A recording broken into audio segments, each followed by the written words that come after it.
Hey everyone!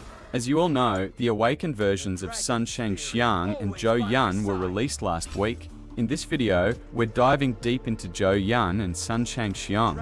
We'll cover how to unlock him, break down the new skill tree for PvP arena, both 1v1 and 3v3, and I'll share my thoughts on the best skill tree setup to use.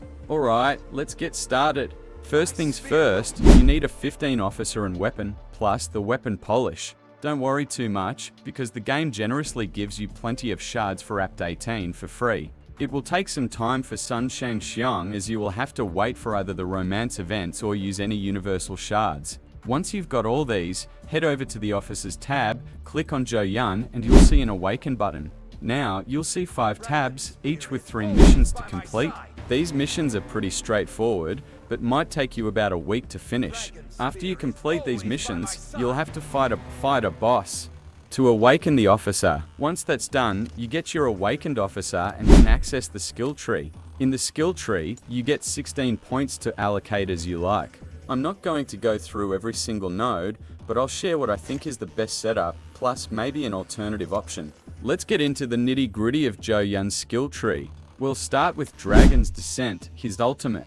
I've unlocked these 5 nodes here because you'll have 5 points left over, which you can either allocate to the left side or choose 2 options above.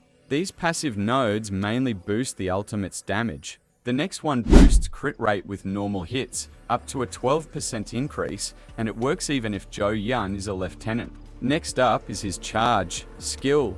The left side reduces cooldown if you miss, but let's be real. The goal is to be aggressive, not to miss. So, I prefer the right side. When the skill hits the enemy, it stuns them for 2 seconds. This works well with the 4th node, we'll discuss later. With this skill, if one of the first 2 dash hits lands, the enemy gets stunned for 2 seconds, guaranteeing the 3rd hit. You can then choose between a speed bonus or the duration of the speed bonus, depending on your preference. Moving on to the shadow attack, Zhou main damage dealer. Here, you can go left or right.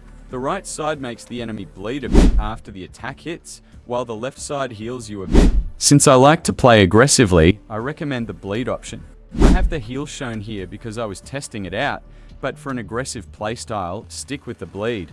Lastly, we have 4 options. The left one is my favorite for added tankiness. Enemies, especially Apt 22 officers, deal heavy damage, so getting a 70% damage reduction can prevent them from taking you down from 100 to 0, which is super handy. The second node isn't great because, by the time these skills reset, you might already be dead or close to it. Most Apt 22 officers hit hard, so I'd avoid this one.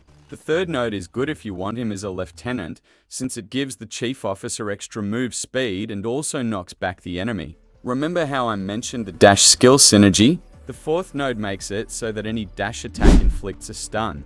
The stuns can last up to 4 seconds, theoretically.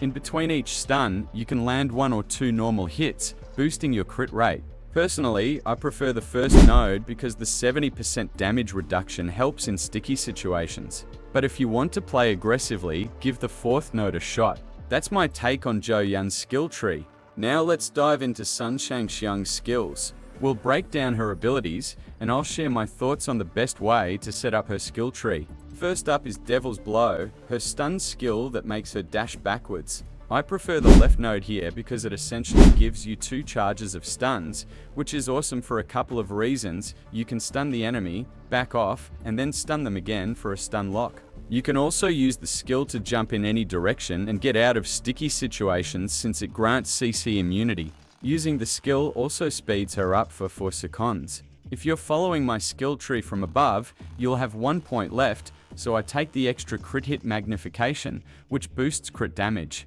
The right node is okay if you want increased damage, which pairs well if you use her stun and immediately follow up with her ultimate for massive damage. But I prefer the extra stun for the reasons mentioned earlier. Next is her Raining Arrow skill. The left side increases the burning damage and duration, which is good. However, I prefer the right side because silencing an enemy is far more useful in battle. Silenced enemies can only flash, walk around, or switch, allowing you to apply more pressure and deal more damage. I'd recommend using the top node for the extra 1 second of silence, increasing your battlefield control. Moving on to her ultimate skill, which is already quite powerful. One node increases vulnerability for 5 seconds, massively boosting the damage enemies take from all sources. I think this is better than the other node, which restores 20% of the ultimate value used. Since I like to play aggressively, I prefer maximizing damage to take down those tough AP 22 officers. Finally, we have her passive. The left skill gives you a shield for each normal attack you land. Also, if there's an enemy nearby, the arrows bounce to the closest enemy, dealing damage. This bouncing effect is present in all nodes. The second node triggers a skill called Phoenix Cry, which boosts your damage by 50% when you reach 5 stacks. If you hit the enemy once, you might get all 5 stacks, but I could be wrong on this. Not a bad option, to be honest. The third node is my choice. This node grants CC immunity for 1 second when Shang Xiang's health drops to 40, breaking any stun chain. This is great for switching out or escaping sticky situations. The last node is only useful if you want her as a lieutenant, not as a chief. That's my take on Shang Xiang's skill tree. If you have any questions, drop them in the comments below. And don't forget to like and subscribe for more tips and guides.